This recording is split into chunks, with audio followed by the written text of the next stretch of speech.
IEBC Chairman Isaac Hassan and his colleague commissioners and other senior officials of the electoral body were back before the Parliamentary Legal Committee after last Thursday's session was abruptly adjourned following a disagreement on whether the chairman should take an oath before tabling the final results of the March 4th polls before the committee. We actually came this morning to swear and answer any questions, because the media has created the impression that we refuse to swear because we were hiding something.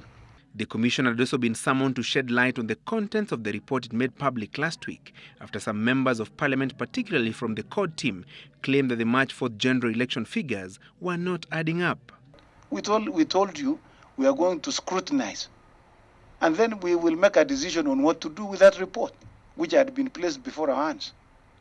And we have since then made a decision as a committee that we are going to come up with the parameters after looking at this, examining and scrutinizing this report with issues that members would like to raise.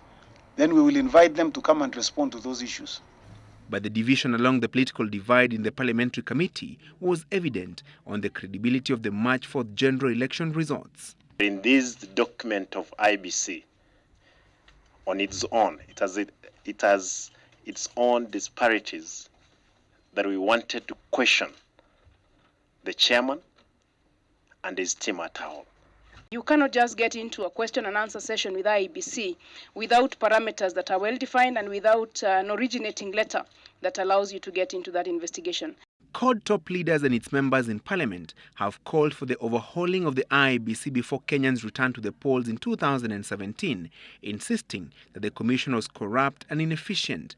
The Jubilee team has, however, defended Isaac Hassan and his team and accused the opposition team of sour grapes.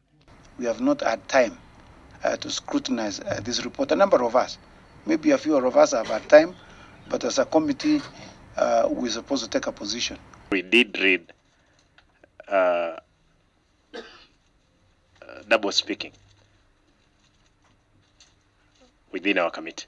If you come in as a member like Simba Arati had, and the committee is going on, you don't have voting powers in that committee. So he cannot use the term we as a committee. The standoff in the Legal Affairs Committee means political parties will have to wait a little longer to get their political parties' fund allocation. The registrar of political parties is required to allocate the funds proportionally to the parties based on the total number of votes obtained by each party in all elective positions it fielded candidates.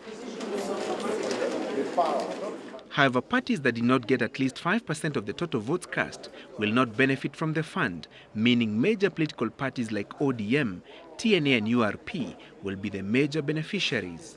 We want to be satisfied that these results are correct before we invite the registrar of political parties to tell us what are the ratios.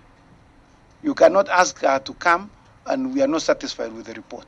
Sources indicate that the Electoral Commission will be summoned to appear before the Parliamentary Committee on Thursday next week to respond to any questions on the integrity of the March 4th general election results. Francis Gachuri, Citizen Live at 9.